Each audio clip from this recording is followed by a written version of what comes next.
Radio. Ang ugali at pagkatao ng isang taong musmos ay mahuhubog sa klase ng pamilya na kanyang kinalakhan. Naniniwala ako na malaki ang magiging epekto nito sa ugali ng isang bata na dadalhin niya hanggang sa kanyang pagtanda. Ang pamilyang kalalakihan niya ang magiging daan para sa kanyang tagumpay o pwede rin na maging sa pagkabigo sa buhay.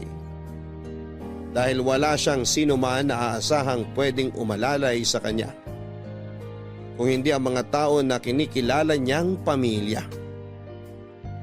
Hi Papa Dudut, kumusta po kayo? Tawagin niyo na lamang po ako sa pangalang Kate. 26 years old at nakatira dito sa Cavite.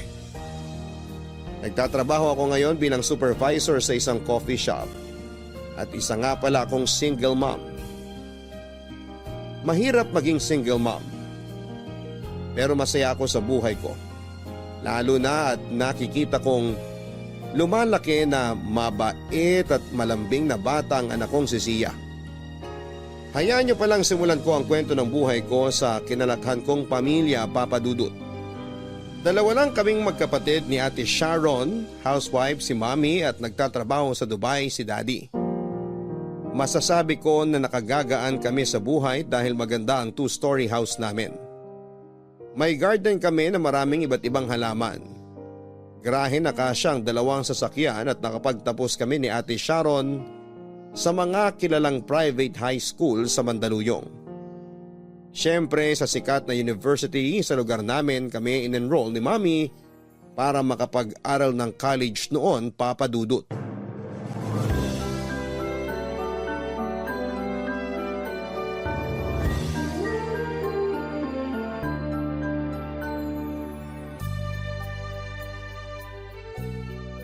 Mommy, ano po masasabi niyo sa performance ko kahapon sa folk dance namin? Ano pa ba? Siyempre napakagaling mo, Sharon. Talaga po? Nagustuhan niyo? Oo naman. Litaw na litaw nga yung ganda mo sa stage kahapon. Kahit wala ka sa gitna ng mga kasama mo, ikaw pa rin ang pinakamaganda lalo na kapag natatapatan ka ng spotlight. Si Mommy talaga, inuuto pa ako. Hindi kita inuuto. At bakit ko naman gagawin yon? Totoo naman kasing maganda ka kasi nagmana ka sa akin. Sa bagay, Mommy. Sabi nga po nila, magkamukha nga raw po talaga tayo. Mommy, eto na po yung niluto kong pancake. Lagay mo na lang dyan sa lamesa. Pahingi nga ako. Eto Ate Sharon, medyo mainit pa kaya dahan-dahan lang sa pagkuha dito sa plato. Ikaw po, Mommy, gusto niyo po lagyan ko po kayo sa plato niyo? Hindi naman ako ang nagpaluto niyan, di ba? Kaya wag mo akong inaalok kasi alam mo namang kape lang lagi ang almusal ko. Sige po. Bakit matabang tong pancake? Hindi mo ba ito nilagyan ng gatas? Nilagyan ko pero non-fat milk ang ginamit ko. Bakit naman yun ang nilagay mo? Matabang yun. Sabi mo kasi nung nakaraang araw nagda-diet ka para magkasya sa iyo yung outfit para sa sayaw niyo sa susunod na buwan. Yung full cream milk kasi masyadong mataas ang calories kaya naisip ko na… Diba? This is administration ng course mo. Oo. Bakit nag-feeling nutritionist ka dyan? Lagyan mo na nga lang ng asukal to na magkalasa. Pasensya na ate. Sharon, pagkatapos mo kumain, maligo ka na at magbihis, ha? Saan po tayo pupunta? Ibibili kita ng bagong sapatos para sa dance rehearsal nyo. Napansin ko kasi na malapit nang masira yung sapatos mo eh. Manonood na rin tayo ng sine. Yay! Sige po, Mommy! Kasama rin po ba ako, Mami? Bakit? Tumaas ba ang grades mo? Hindi po. Anong usapan natin dati? Papayagan kitang sumali sa teatro-teatro na yan basta hindi mo papabayaan ang grades mo. Pero anong ginawa mo? Nagpabaya ka? Hindi ko naman po pinapabayaan ang pag-aaral ko. Hindi raw, pero bumaba ang grades. Dito ka na lang sa bahay at mag-aral ka na lang. Tama si Sharon. Dito ka na lang sa bahay at tutukan mo yung pagre-review mo para sa midterm exams nyo. Para naman makabawi ka sa mga pinakita mong mababang grades sa akin. Sige po, Mami. Oo nga pala, pakilinis na rin ang kwarto ko pagkatapos mo mag-review ha.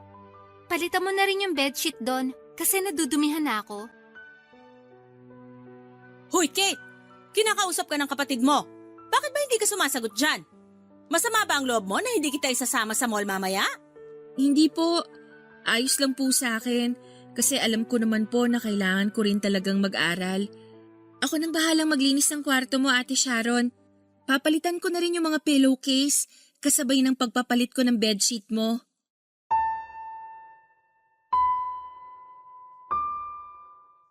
Papa Dudut, akala ko talaga ay dalawa kami ni Ate Sharon nang isasama ni Mami sa panonood ng sine pero hindi pala. Nalungkot ako pero hindi ko pinahalata yon sa kanila. Hindi na rin ako nagpumilit pang sumama kasi tama naman ang sinabi noon ni Mami na bumaba ang grades ko at kailangan kong bumawi sa academics. Member kasi ako ng theater organization sa university at bago niya ako pinayagan na sumali sa grupo, nangako ako na hindi ko pababayaan ang pag-aaral ko. Si Ate Sharon naman ay member siya ng Cultural Dance Organization, Papa Dudut. May mga time na alam kong bumababa din ang grades niya lalo na kapag pukpukan ang rehearsal nila. Pero hindi siya sinesermonan ni Mami ng kagaya ng sa akin. Pinapaalalahanan pa nga siya ni Mami na huwag pabayaan ang sarili. Magpahinga kapag alam ni Ate Sharon na kailangan ng katawan niya. Pero ako kapag nagkakasakit ako ay sermon pang inaabot ko kay Mami. Tapos sasabihin niya pa na ginusto ko raw na mahirapan kaya bahala na raw ako sa buhay ko. Ayaw kasi ni Mami na sumali ako sa kahit na anong organization sa university. Ang sabi niya ay makakabala lang daw yon sa pag-aaral ko. Pero naging mapilit ako, Papa Dudut. Pero nang si Ate Sharon na nagpaalam sa kanya na mag-audition sa isang cultural dance group, binigay at pinakita niya ang buong suporta niya dito. Binilahan pa niya ito ng bagong sapatos, t-shirt at jogging pants para raw sa rehearsal nila. Samantalang ako ay gamitin ko na lang daw yung pambahay ko sa rehearsal namin, Papa Dudut.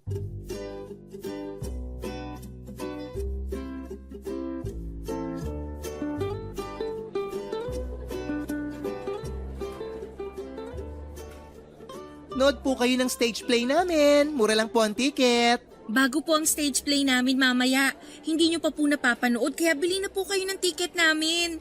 Hi, Pogi! Nood ka ng stage play namin, ha? Ay, suplado? Di ako pinansin.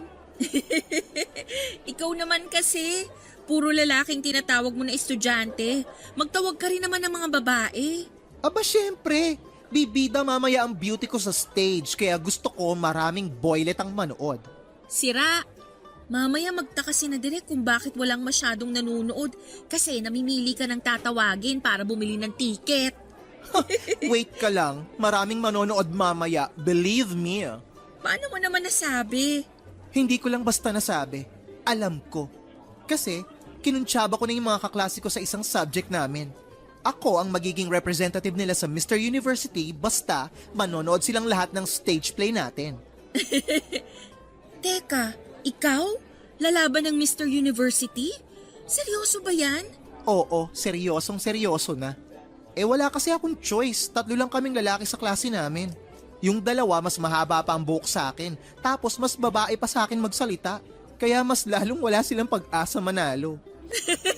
Parang sinabi mo na may pag-asa kang manalo ah. Aba teka, gusto mo yata subukan pagkalalaki ko eh. Ew! Wilbert! Tumigil ka nga dyan. Kadiri ka. Ayoko rin naman kasi talagang sumali, wala lang akong choice. Kasi nga ayaw akong tigilan ng mga kaklase kong babae. Kaya yun ang naisip ko, sasali ako basta manonood sila ng stage play natin. Tapos, In fairness ha, galing mo dyan sa naisip mo, Wilbert. Ay, ang init naman dito sa pwesto natin. kaya nga ay ang init. Nakailang lagay na ako ng sunblock sa balat ko pero pakiramdam ko, wala na masyadong epekto. Kasi tirik na tirik ang araw oh. Uy, Kate! Ate Sharon? Bakit? Ikaw na nga mag-uwi nitong sapatos at uniform ko. Isama mo na rin to mga libro at notebook ko. Sige, Huwag mong gugustutin yung mga libro kasi hiniram ko lang yan. ako nang bahala dito. Ilalagay ko sa paper bag mamaya. Okay, sige. Yun lang, bye! Okay, sige, yun lang, bye. Uy, baka marinig ka ni Ate Sharon. Eh ano naman? Ang arte-arte kaya ng ate mo na yun? Hindi naman. Ganun lang talaga yun magsalita. Baka sa'yo lang. Kasi nakita ko naman siya kung paano makipag-usap sa mga kaibigan niya. Napaka-pa-sweet. Akala mo hindi maldita sa kapatid. Bakit pa kasi hinahayaan mo siya na tratuhin ka ng ganun? Sanay naman na kasi ako. Ayun, kaya nasanay rin siyang taray-tarayan ka kasi hinahayaan mo. Wilbert, ate ko yun. Kilala ko siya at alam ko na ganun lang talaga siya magsalita. Pero mabait naman yun, lalo na kapag magkasama kami sa bahay. Weh, naniwala ako sa'yo. Oo nga, ang kulit. Ayusin mo na nga lang yung mga ticket dyan para hindi masyadong makalat tong booth natin. Magtawag na rin ulit tayo ng mga estudyante para manood ng show natin. Baka mapadaan pa si Derek at sabihin na panay lang ang daldala natin dito.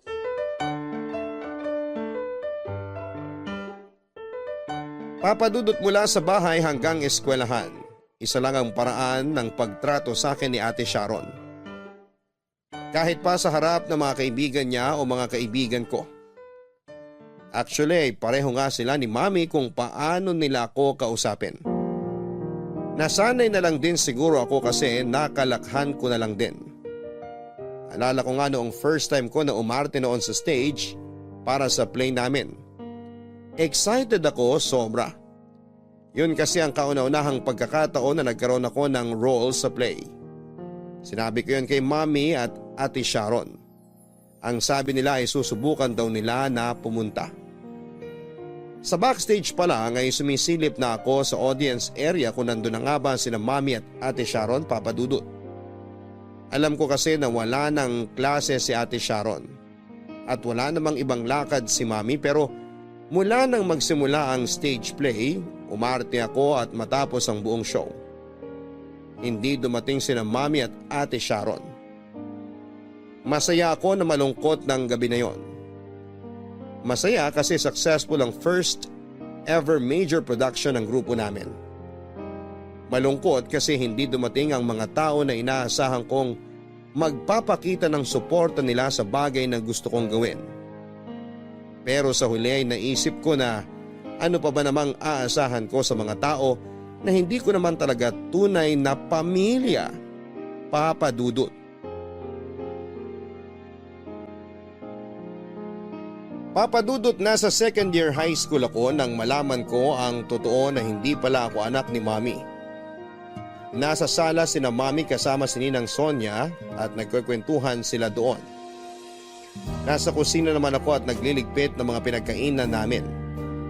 May alak na pinagsasaluhan sina Mami at medyo nalalasing na sila kaya lumalakas na rin ang boses nila. Hanggang sa marinig ko mismo mula sa Mami ko na dapat daw ay nagpapasalamat ako kasi kahit na hindi niya ako tunay na anak, kinupkop at inalagaan niya pa rin ako. Sinaway siya ng ninang ko at sinabi na baka marinig ko raw ang sinasabi niya. Naiyak ako noon, papadudot. Bumalik sa alaala ko yung paraan ng pakikipag-usap nila sa akin at pagtrato sa bahay. Kaya pala kahit kailan ay hindi ako nakaramdam ng pagmamahal mula sa kanila. Kaya pala palaging parang mainit ang dugo niya sa akin. Kasi hindi naman siya ang nagluwal sa akin. Si Ate Sharon lang ang anak nila ni Daddy. Kaya eto lang ang mahal niya. Kaya naman doon ko nakasanayan na huwag umasa sa atensyon, oras at pagmamahal mula kay Mami papadudot. Oo, nasasaktan pa rin ako. Pero wala ano ang magagawa ko kung hindi naman talaga ako parte ng pamilya nila? Sabit lamang ako. Kaya kahit magbakasyon o out of town sila ni Ate Sharon na hindi ako kasama ay okay lang sa akin. Kasi hindi naman ako anak ni Mami. At hindi rin ako tunay na kapatid ni Ate Sharon, papadudot.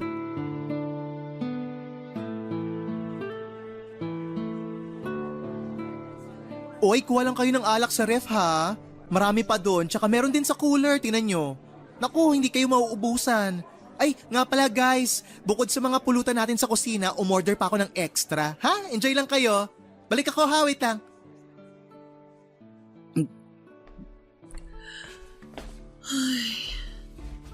Wow, balon?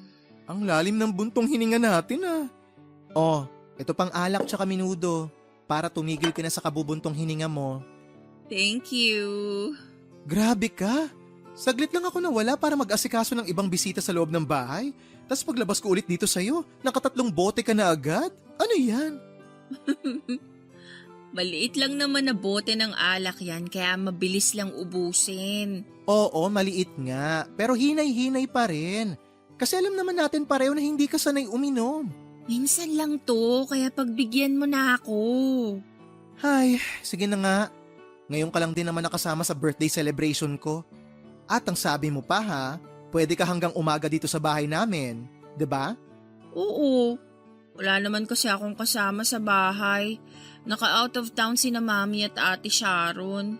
Bakit nga pala hindi ka nila sinama? 3 araw kasi silang mawawala. Kapag sumama raw ako, walang magpapakain sa mga alaga naming aso.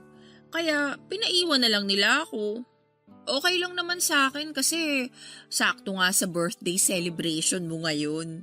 Hindi nila mapapansin na wala ako sa bahay. Ibang klase rin talaga yung ate at nanay mo no? Hindi ka talaga nila sinama para bantayan at pakainin mo yung aso ninyo sa bahay. Tindi. Ayos lang. Sanay naman na ako. Ano pa bang bago dun? Ay nako, wag ka na mag-alala. Mag-enjoy ka dito sa birthday celebration ko kasi solo natin tong bahay namin. Umuwi sa probinsya sina mama kasama yung mga kapatid ko para dalawin si Lola. Nagdahilan lang ako na may research paper tayo na kailangan tapusin para hindi ako makasama sa kanila. Kahit ang totoo, gusto ko lang i-celebrate ang birthday ko in advance. I-celebrate kasama ang sisi ko at ang ibang mga kaibigan ko. Napaka-utak mo talaga, friend, no? Ganun talaga kasi mas tipid pag sa bahay nagsi-celebrate. Tsaka 3 naman ang kwarto namin dito. Kaya kung sino man ang malasing, pwede silang matulog ng mahimbing. Wilbert, okay na pala yung pinapakuluan mo na karne ng baboy sa kusina. Ipiprito ko na ba? Oo nga pala. Shucks, nawala na sa isip ko. Ako na lang gagawa nun. Dito ka lang muna ha. Sama mo tong friend ko. Mabilis lang ako. Wait lang. Gusto mo, samahan na lang kita sa kusina? Hindi na sisi. Mabilis lang naman yun. Saglit lang ako. Uy, Sunny. Ikaw na munang bahala dito kay Kate ha. Huwag mong lalasingin yan. Tatampaling kita.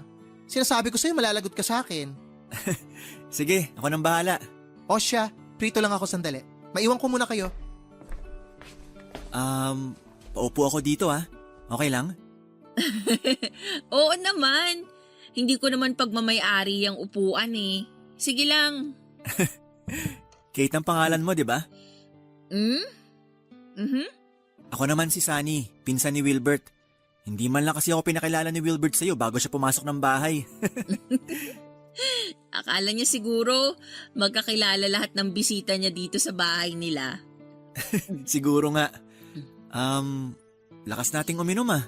Di naman, sakto lang. Ikaw, bakit hindi ka umiinom? Sige lang, eto kumuha na ako ng isang bote. Alam mo, marami na akong kakilala na kaibigan ni Wilbert.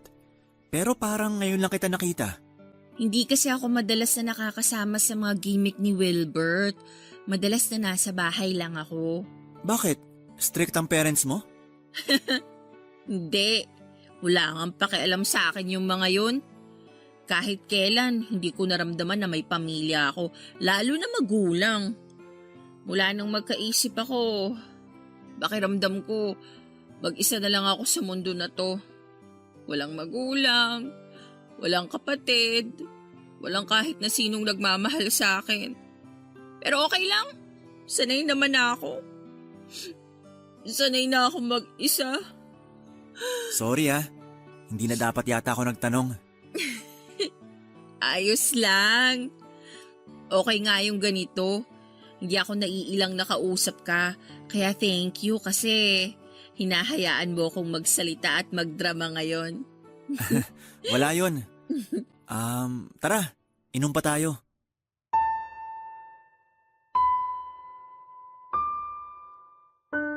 Papadudot pagkatapos ng araw na narinig ko mula sa pagkwekwentuhan ni na Mami at Ninang Sonia ang tungkol sa pagiging ampon ko. Nagsimula ako mag-usisa tungkol sa pagkatao ko. Si Ninang Sonia ang nilapitan at kinausap ko tungkol doon.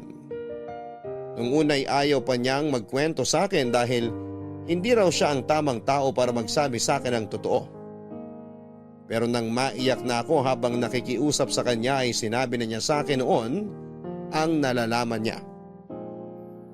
Meron daw kasambahay sina Mami noon na nabuntis ng lalaking hindi na nila nakilala, Papa Dudut. At nang makapanganak ang kasambahay ni na Mami, bigla na lang daw itong umalis ng bahay at iniwanan ako. Ayaw daw talaga ni Mami na alagaan o ampunin ako pero mabait daw si Daddy at naawa ito sa akin. Kaya naman ginawa nilang legal ang pag-ampun sa akin kasi hindi na rin nila mahanap pa ang nanay ko o kahit pa ang mga kamag-anak nito. Mas lalo akong naiyak dahil mas naramdaman ko na hindi talaga ako parte ng pamilya namin. Nasabi ko tuloy na sana nung una pa lang. Pinalaglag na lang ako ng nanay ko para hindi na ako nahirapan pa sa mundong ito. Pero wala naman akong magagawa kung hindi ang tanggapin ang naging kapalaran ko. Pilit ko na lamang na pinagsisiksikan ang sarili ko sa pamilya namin, Papa Dudut. Nagpanggap ako na hindi ko pa alam ang totoo. Umaasa na balang araw, mamahalin din nila ako ng totoo. Sa treatment sa akin ni Ate Sharon ay halata na alam niyang hindi niya ako tunay na kapatid kaya hinayaan ko na lang yon. Ayun nga lang ay lumalaki ang sama ng loob na nararamdaman ko para sa kanila. At nang minsang mag-out of town sila ni Mami nang hindi ako kasama, nagpakalunod ako sa alak hanggang sa nawala na ako ng kontrol sa sarili ko. Dahil doon ay hindi ko sinasadya na naibigay ang katawan ko sa lalaking unang beses ko pa lamang nakilala ng gabi na yon, na hindi ko inaasahang babago sa buong buhay ko, Papa Dudut.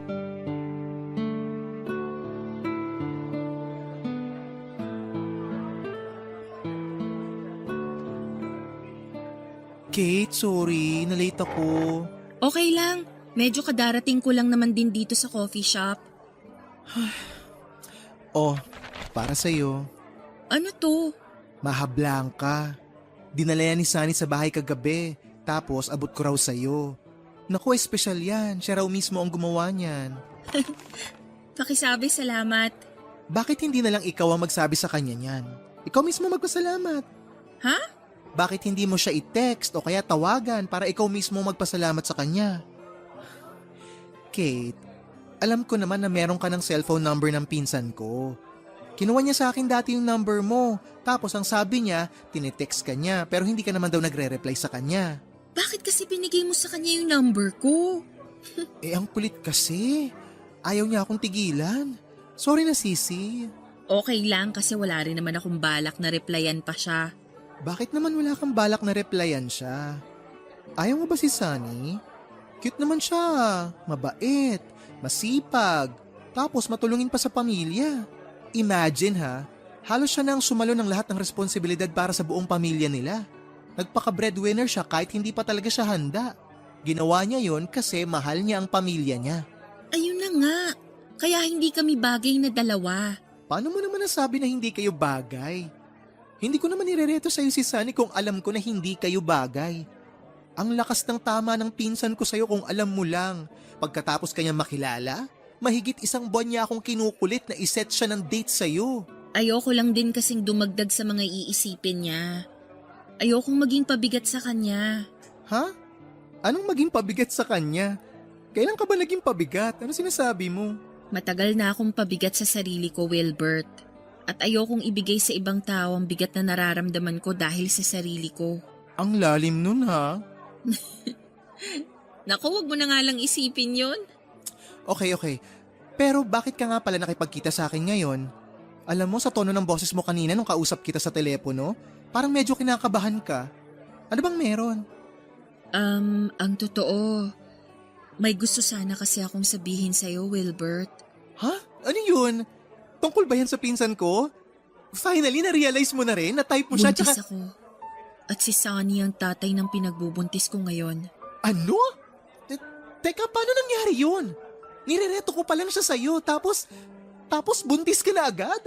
Sigurado ako na hindi niya pa nasasabi sa'yo pero may nangyari sa aming dalawa nung gabi ng birthday celebration mo last month.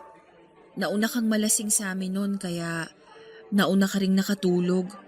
Napadami ang iniinom namin ni Sunny at ayun, hindi na naming napigilan ang mga sarili namin. Ay, paano ko ba sisimulan to? Okay, ang totoo, hindi naman talaga kami sobrang close dati.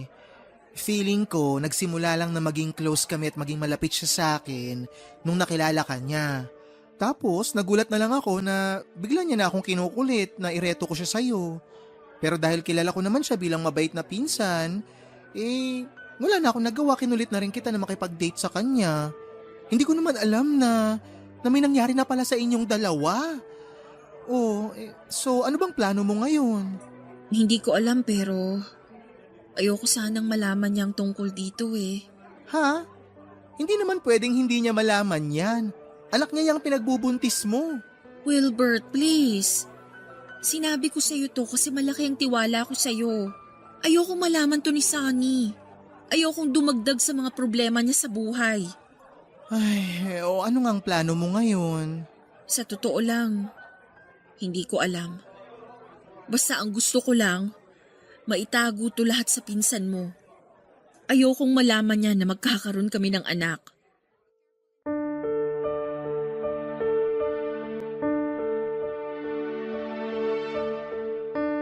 Papadudot, aaminin ko na nung gabing magkausap kami ni Sunny, nag-enjoy talaga ako lalo na at malalim siyang magsalita at magbigay ng payo. Sinabi niya na dapat sa kabila ng pinagdadaanan ko ay patuloy akong nagpapakatatag kasi wala akong ibang pwedeng asahan kung hindi ang sarili ko. Alam ko rin na nag-enjoy siya na kausap ako kahit papaano. Kasi pareho naming hindi napansin na napaparami na ang inom namin ng alak. Dinamayan niya ako sa pinagdadaanan ko noon. Kasi sobrang bigat talaga ng mga oras na yon ang nararamdaman ko. Iba pala talaga ang epekto ng alak sa taong problemado. Nailalabas nito ang lahat ng kinikimkim nating sakit at bigat dito sa ating dibdib. Naalala ko nga na halos umiyak na talaga ako habang kausap siya.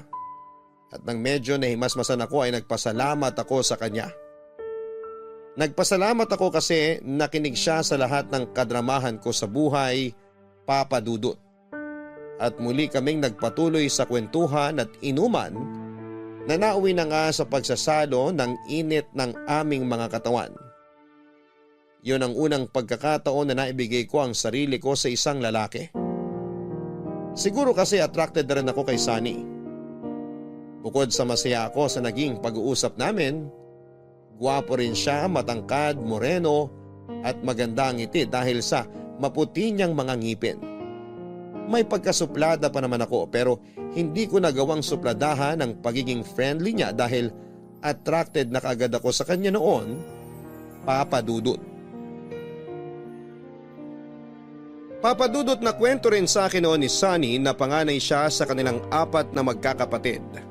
Ulila na siya sa tatay at tinutulungan niya ang nanay niya sa pagtatrabaho nito sa karinderya kapag wala siyang pasok sa school. Academic scholar din siya na malaki ang naitutulong sa mahirap nilang buhay.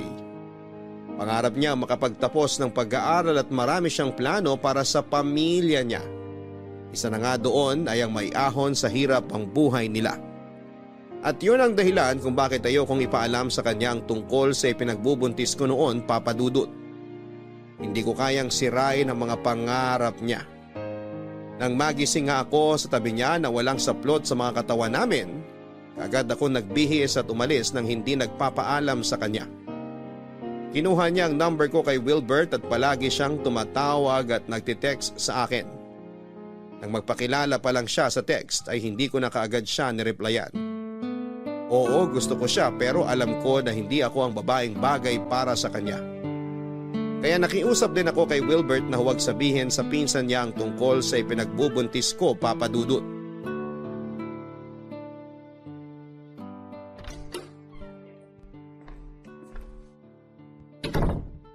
San ka galing? May pinuntahan lang ako. Anong oras na hindi ka pa nakakapagsaing? Pasensya na Ate Sharon. Sige, pupunta na ako sa kusina. Sandali lang, kinakausap pa kita. Kanino ka ba talaga nakipagkita? Sa boyfriend mo? Hindi. Kay Wilbert lang ako nakipagkita. Yung kasama ko sa theater group. Dun ka ba talaga sa kaibigan mong bakla nakipagkita o sa boyfriend mo? Wala talaga akong boyfriend, Ate Sharon. Sinungaling?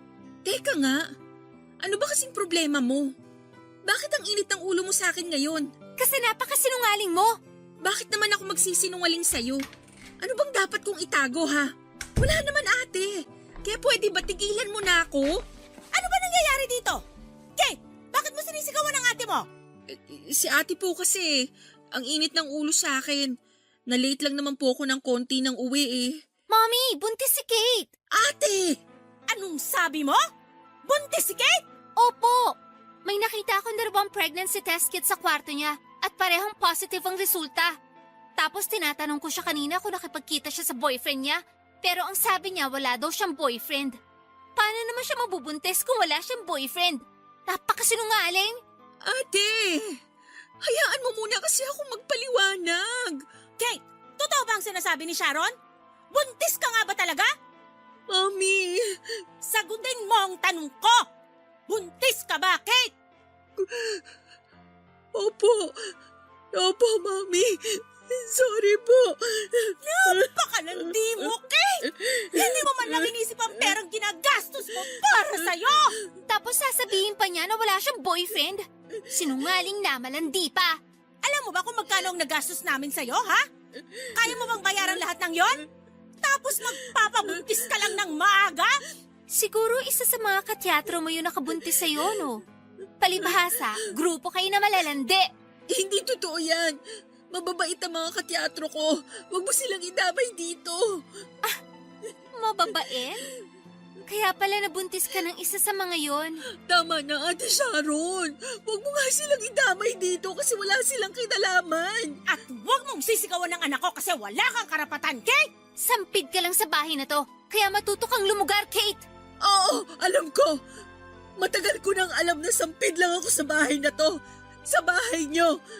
At hindi mo na kailangang ipabuka sa akin yan, Ate Sharon.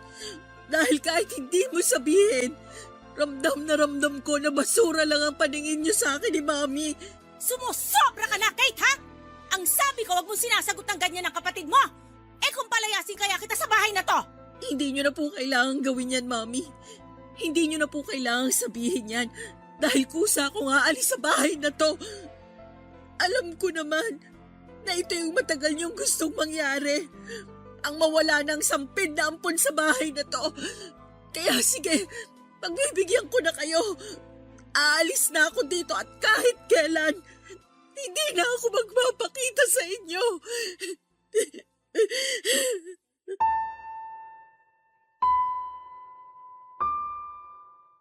Papadudot yon ang unang pagkakataon na halos sumabog ako dahil sa matinding galit at sama ng loob na nararamdaman ko.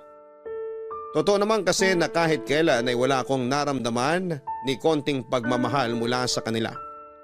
Sana hindi na lamang talaga ako inampon ni Mami. Sana binigay na lang niya ako sa ibang tao o sa social worker. Baka sakaling sa ibang lugar o mga tao ay makatanggap pa ako ng pagmamahal. Hindi kagaya sa kanila na wala na akong ibang narinig at naramdaman, kung hindi puro panunumbat. Kung tutuusin ay hindi ko naman ginusto na mapunta sa kanila. Hindi ko ginusto na ipagsiksikan ang sarili ko sa isang pamilya na kahit kailan ay hindi naman ako matatanggap. Dahil ilang mga gamit ko ay umalis ako sa bahay ni na Mami na patuloy na umiiyak papadudot. Pero kahit papaano ay mag-aana ang pakiramdam ko dahil nailabas ko na ang bigat na nararamdaman ko sa dibdib. Yung sama ng loob na ilang taon kong tinago dito sa dibdib ko. Dahil wala akong ibang alam na pwedeng puntahan, ay nakitira muna ako kay Ninang Sonia. Matandang dalaga siya at walang ibang kasama sa bahay kaya pinatuloy niya ako pagkatapos kong sabihin sa kanya ang nangyaring gulo sa bahay.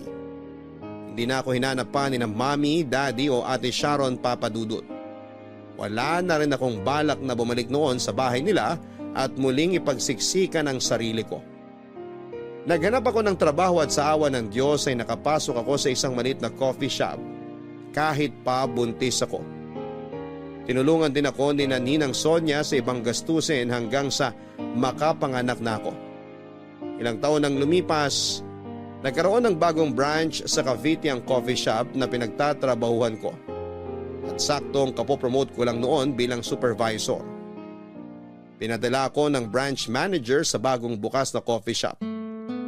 Sinama ko ang anak kong si Zia sa bagong inuupahan kong bahay. At doon ako nagsimulang mamuhay nang siya lang ang kasama ko, Papa Dudut.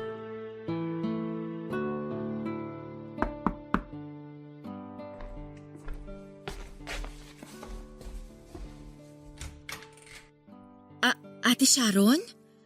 Hi, Kate. Kumusta? Ayos lang. Anong ginagawa mo dito sa apartment ko? Gusto sana kita makausap. May lakad ka ba? Meron pero mamaya pa. Susunduin ko yung anak ko sa school. Hindi ka pa naman paalis, no? Hindi pa kasi mamaya pa yung tapos ng klase niya. Pwede ba akong pumasok? Ha? Oo, halika, pasok ka. Salamat. Upo ka muna dyan sa sofa. May gusto ka bang inumin o kainin? Wala naman. Busog pa rin naman ako, Kate. Paano mo pala nalaman kung saan ako nakatira ngayon? Tinanong ko kay Tita Sonia. Nung una nga ayaw niyang ibigay. Kinulit ko lang siya. Sana okay lang. Oo naman, okay lang. Medyo nagulat lang ako na bigla kang dumating dito nang walang pasabi. Ang totoo, nahihiya ako mag-text o tumawag sa'yo. Pagkatapos ng ilang taon na hindi ka namin kinausap, parang bigla kaming nawala ng karapatan na kausapin ka. Ayos lang yun. Naiintindihan ko naman. Kate, sorry ha. Sorry kung hindi naging maganda ang relasyon natin bilang magkapatid. Again, gets ko yon, Ate Sharon. Kasi hindi mo naman talaga ako tunay na kapatid. Kapatid kita, Kate. Oo, hindi tayo magkadugo, pero kapatid kita. Lumaki tayo sa isang bahay bilang magkapatid. At isang malaking pagkakamali na hindi ko yun na iparamdam sa'yo. Kaya nga nandito ako ngayon kasi gusto ko sana na magkaayos tayong dalawa. Gusto ko sana na mabuo ulit tayo bilang isang totoong pamilya.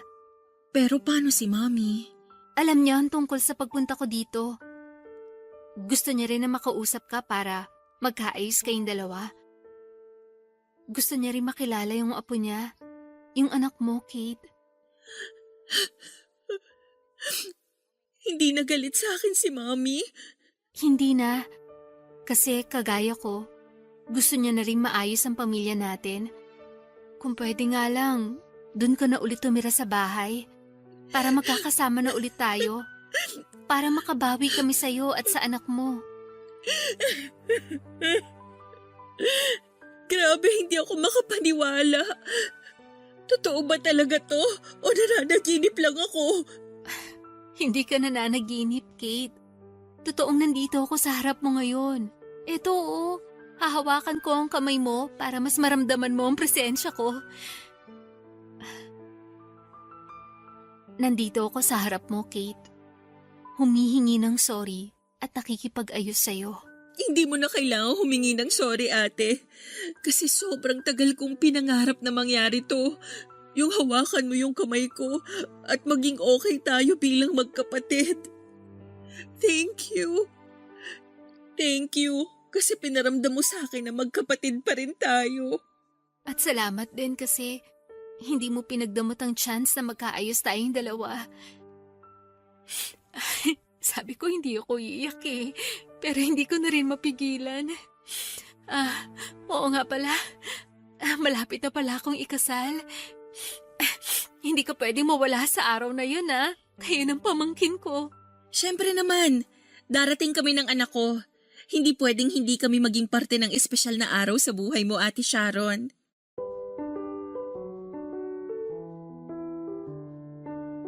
Papa Dudut, hindi ako makapaniwala nang makita ko si Ate Sharon sa apartment na tinitirhan ko. 6 na taon na kasi ang lumipas noon pero ni isang beses ay wala akong naging balita sa kanila. Ni hindi nila ako hinanap o tinawagan man lang. Mas naramdaman ko noon na wala silang pakialam sa akin. Baka nga natuwa pa sila na nawala na ako sa bahay at buhay nila. Minsan nakatanggap ako ng text mula kay Daddy, isang text lang, ng pangungumusta at nagsasabi na sana'y maayos daw ang kalagayan ko. Hindi ako nag-reply at umasa na makakatanggap ako ng tawag mula sa kanya. Gusto kong marinig ang boses ni Daddy. Gusto kong sabihin niya na umuwi na ako kina Mami at gusto kong sabihin niya sa akin na nami-miss na ako ni na Mami at Ate Sharon pero hindi yon nangyari. Hindi na siya nag-text o tumawag pa. Wala rin binanggit sa akin si Ninang na kinukumusta ako sa kanya ni na Mami. Wala siyang kahit na anong binanggit tungkol kina Mami. Siguro kasi alam niya na walang pakialam sa akin ang mga ito.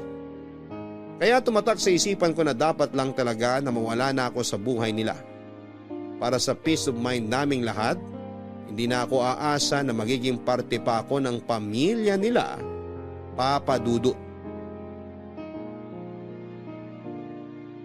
Pero nang sabihin ni Ate Sharon na gusto niyang magkaayos kaming pamilya, ay hindi ako makapaniwala, Papa Dudut. Pakiramdam ko noon ay nananaginip lamang ako. Parang ibang tao yung dumating sa apartment ko at nakikipag-ayos sa akin. May kaba ako noon sa dibdib ko at pagtataka pero may munting saya rin akong nararamdaman. Kilala ko si Ate Sharon at matagal ko siyang nakasama. Alam ko na hindi niya ugali ang magpakumbaba at humingi ng sorry lalo na sa akin. Pero ramdam ko ang sincerity noon sa boses niya hanggang sa pareho na nga kaming naluha. Papadudot nag-file ako ng vacation leave sa trabaho para umuwi saglit sa bahay ni na Mami. Nang makita ko ni Mami at ang anak ko ay naluha na rin siya at mahigpit akong niyakap. Sinabi niya na nagkamali daw siya sa naging pagtrato nila sa akin lalo na siya. Na-miss niya raw ako nang umalis ako sa bahay niya. Pero nahiya raw siya na tawagan o i-text ako. Pinigilan niya raw ang sarili niya na kontakin ako. Pero nang magkausap sila ni Ate Sharon ay nagkasundo sila na ayusin ang lahat sa aming pamilya. At gusto nila na maging parte kami ng anak ko sa nalalapit na espesyal na araw sa buhay ng kapatid kong si Ate Sharon, Papa Dudut. Eto na ang tsaa mo, Kate. Salamat, Ate Sharon. Tulog na pala si Sia dyan sa sofa. Ang sabi ko nga, dadaling ko na sa kwarto na tutulugan nila. Pero mamaya na raw, sabi ni Kate. Hindi po kasi siya sanay matulog ng mag-isa sa kwarto.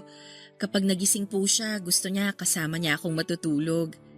Isa lang din po kasi ang kwarto namin sa apartment, kaya sanay talaga siya na lagi akong katabi. Kaya naman pala talagang hindi siya humihiwalay sa'yo. Matanong ko lang, nasaan na ba ang tatay ni Zia? Kung okay lang naman na malaman namin ni Sharon ng tungkol doon. Pero kung hindi ka naman komportable na magkwento sa amin, maiintindihan ko kasi… Ayos lang po na magtanong kayo tungkol sa lalaking nakabuntis sa akin, Mami. Ang totoo, wala na rin po akong balita sa lalaki na yon. Walang hiya naman pala ang lalaking yun eh. Ang kapal ang mukha niyang takasan ng responsibilidad sa'yo. Wala siyang kasalanan, Ate Sharon. Kasi ang totoo, hindi niya alam na nagkaanak kami. Na nabuntis niya ako. Kaya huwag kayong magalit sa kanya. Bakit naman hindi mo pinaalam sa kanya?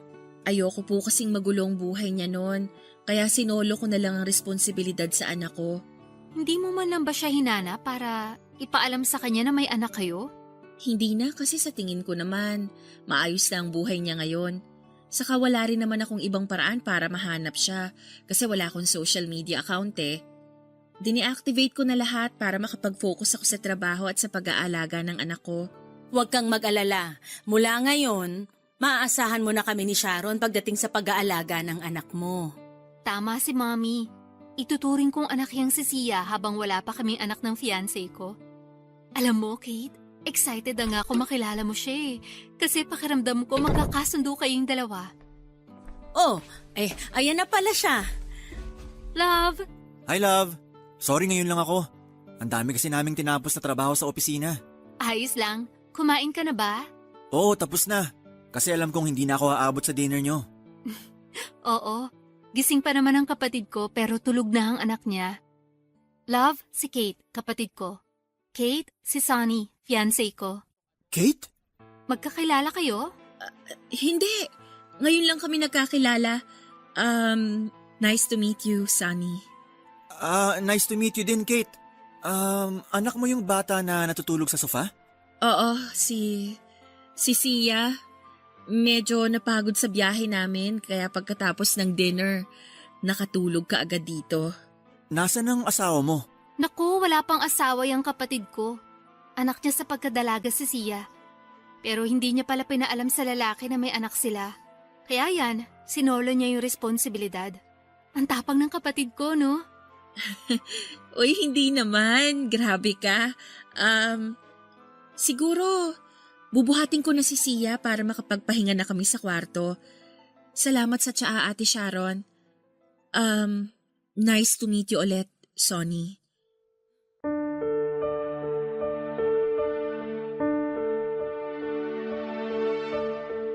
Akala ko noon ay hindi ko na makikita na masaya sina Mami at Ate Sharon habang kasama ko silang kumakain sa isang lamesa, Papa Dudut. Palagi ko kasing napapanaginipan yon at akala ko ay hanggang sa panaginip na lamang pwedeng mangyari. Yung matatanggap nila ako bilang totoong parte ng kanilang pamilya. Nung dumating nga ako doon, nakipag-video call pa sila kay Daddy para ipakita na sa wakas ay nagkaayos na rin kaming tatlo. Nakita ko na natuwa si Daddy at sinabi niyang excited na siyang umuwi para makasama kami pati na ang anak ko.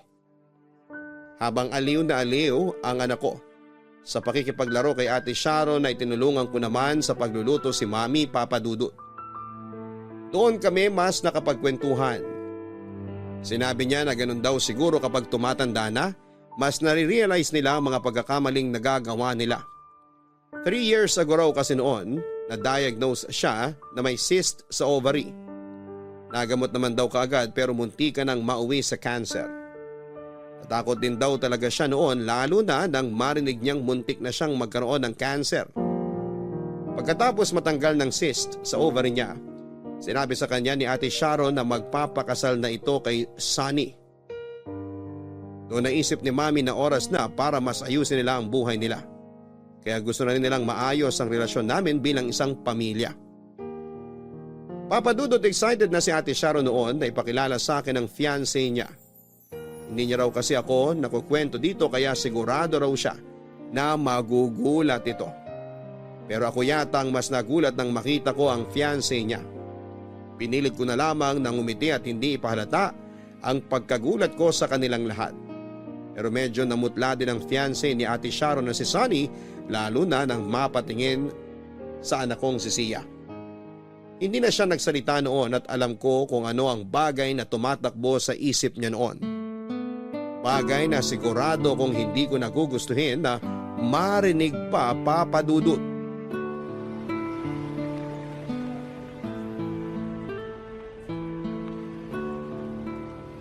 Kakahatid ko lang kay Sia sa school.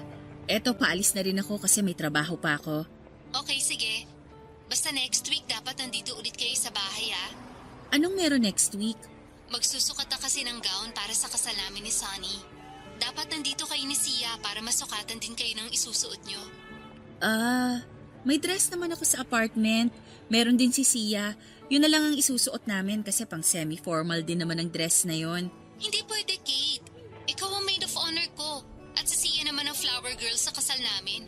Kaya kailangan na nakagown din kayo pareho. Ate Sharon, pwede bang iba na lang ang kunin mong maid of honor sa kasal? Baka kasi may pasok ako sa trabaho sa araw na yon. Akala ko ba ang sabi mo last time, makakapag-leave ka sa trabaho mo sa araw ng kasal ko? May ilang buwan pa naman. Kaya baka pwede mo pang makausap ang manager nyo. Hindi kasi talaga ako sigurado kasi nga peak season namin sa buwan na yon. Baka mahirapan ako mag-file ng leave. Uuwi si Daddy galing Dubai. Matagal na rin kayo hindi nagkikita, kaya hindi ka talaga dapat mawala sa kasal ko. O sige na, Kate. Kailangan ko na rin ibaba tong tawag kasi papasok na rin ako sa trabaho. Basta, asahan namin kayo ni Sia next week, ha? Bye! Ingat ka dyan! Bye then. Kate, Sunny? Anong ginagawa mo dito? kailangan natin mag-usap. Wala tayong dapat pag-usapan. Saka teka nga, paano mo ba nalaman kung nasan ako ngayon? Pasimple kong tinanong kay Sharon kung saan nag-aaral si Sia. Nabanggit mo raw yun sa kanya kaya pumunta ako ngayon dito para magbakasakali na makita ka. Sinuwerte naman ako nang makita nga kita ngayon. Kailangan ko na ring umalis. May pasok pa ako sa trabaho. Kate, sandali. Kailangan nga nating mag-usap. Pero sinabi ko na nga na wala naman tayong dapat na pag-usapan, di ba? Meron! Yung tungkol sa anak natin na si Sia. Anak ko. Anak ko lang si Sia. Kate, alam ko na ako ang tatay niya. At paano ka naman nakakasigurado? Dahil ako ang first time mo. Akala mo lang yon, Sunny. Hindi ako lasing ng gabi na yon, Kate. Alam kong ginagawa ko at naramdaman ko na ako ang kauna-unahang lalaki na nakasiping mo sa kama. At sigurado ako na anak ko si Sia. Naramdaman ko yun nung unang beses na nakita ko pa lang siya natutulog sa sofa. Naramdaman ko yung sinasabi nila na lukso ng dugo. Kaya please, Kate, sabihin mo na sa akin ang totoo. Anak ko siya, di ba? Anak natin si Sia. Oo. Anak mo siya, Sunny. Anak natin si Sia. Tama ako. Pero, paano mo nagawa sa akin to? Bakit tinago mo siya sa akin ng ilang taon? Dahil ayokong magulong buhay mo noon. Breadwinner ka sa pamilya niyo, di ba? At kapag nalaman mo na buntis ako, mas lalo lang bibigat ang pasanin mo. Dadagdag lang ako sa problema mo. Kahit kailan hindi ka naging problema sa akin. Nung gabi na may nangyari sa ating dalawa, hindi talaga ako lasing noon. Kahit yun ang una at huling beses na nagkita at nagkasama tayo. Naramdaman ko na kaagad na gusto kita. Kaya nga nagpatulong ako sa pinsan ko na ireto niya ako sa'yo. Pero palagi ka namang umiiwas sa akin. At ngayon na nagkita na tayo ulit, hindi ko nasasayangin ang pagkakataon na to para makabawi ako sa inyo ng anak natin. Sunny, please. Kung ano man ang nasa isip mo, huwag mo nang ituloy yan. Ngayon lang kami nagkakaayos din ng Mami at Ate Sharon. Huwag mo naman sanang guluhin yun. Hindi ko naman ginugulo ang pamilya nyo. Gusto ko lang kunin ang karapatan ko sa anak ko. Gusto ko magpakatatay sa kanya na hindi ko nagawa sa loob ng ilang taon. At hindi mo pa rin pwedeng gawin hanggang ngayon. Anong ibig mong sabihin, Kate? Hindi ko ilalayo sa'yo si Sia. Pero hindi mo pwedeng sabihin sa kanya ang totoo. Walang sino man ang pwedeng makaalam na ikaw ang tatay niya. Sinasabi ko sa'yo, Sunny. Sa oras na malaman to ni na Ate Sharon, sa oras na masira uli ang samahan ng pamilya namin ang dahil sa'yo, ilalayo ko sa'yo si Sia. At kahit kailan, hindi mo na ulit kami makikita.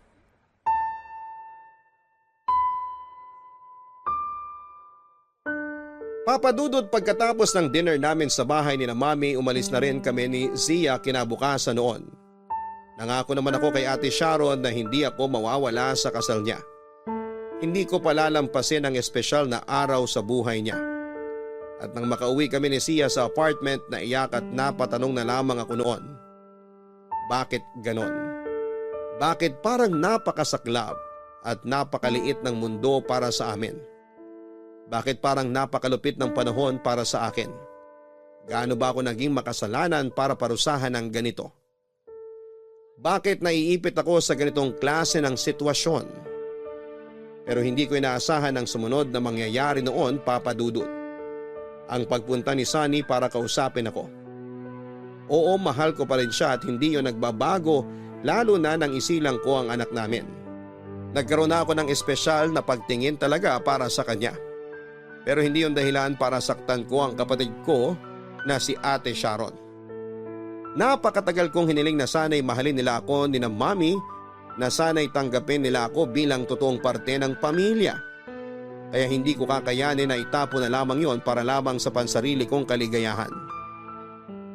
Papa Dudut, may ilang beses pa akong kinausap noon ni Sunny. At sinabi niya na maging kami na lang daw dahil handa niya akong piliin kesa sa kapatid ko. Pero hindi pa rin ako pumayag at pilit siyang pinagtabuyan. Hanggang sa dumating na nga ang araw na makasal sila. Andun ako at ang anak namin ni Sunny. Nasaksihan ko kung gaano kasaya si Ate Sharon sa araw ng kasal niya at yun ang hindi ko kayang sirain. Ilang taon nang nakalipas mula nang makasal sila, Papa Dudut. Hanggang ngayon, wala pa rin silang anak ni Ate Sharon kaya nga ramdam ko ang lungkot ng kapatid ko. Dahil madalas niyang kinukwento na gusto na raw ni Sunny ang magkaanak sila. Hindi pa nga lang daw sila nabibiyayaan lalo na nga at may PCOS si Ate Sharon. Pakiramdam niya raw kasalanan niya kung bakit wala pa silang anak. Ang sabi ko naman ay huwag siyang mawala ng pag-asa dahil sigurado akong darating ang panahon na magkakaroon din sila ng anak, Papa Dudut. Kapag may family gathering tuloy sa bahay namin, Papa Dudut, ay palaging sweet si Sunny sa anak ko. Minsan naasiwa ako at gusto kong ilayo sa kanya si Sia. Pero ayokong maging selfish dahil alam ko kung gaano siya kasabik na makasama ang anak namin. Sa ngayon ay gulong-gulo ako sa sitwasyon namin. Iniisip ko kung dapat ko na bang ipaalam kina Ate Sharon ang tungkol sa nakaraan namin ni Sunny. Dapat pa ba nilang malaman na anak ng asawa niya ang anak ko? O mas dapat ko na bang ilihim ang lahat para hindi na muli pang masira ang aming masayang pamilya? Maraming salamat po, Papa Dudut, kung sakali mang mapili at mabasa ninyo itong sulat ko. Maghihintay po ako ng payo mula sa inyo at sa ating mga kabarangay. Ang inyong forever kapuso at kabarangay, Kate. May mga bagay na mas mabuti nang hindi natin pinapaalam sa ibang tao. Yun nga lang magbibigay po ito ng gulo at bigat sa ating damdamin. Lalo na at alam nating may tinatago tayong sekreto sa mahal natin sa buhay. Isipin mong mabuti ang desisyon na dapat mong gawin, Kate. Kahit na anong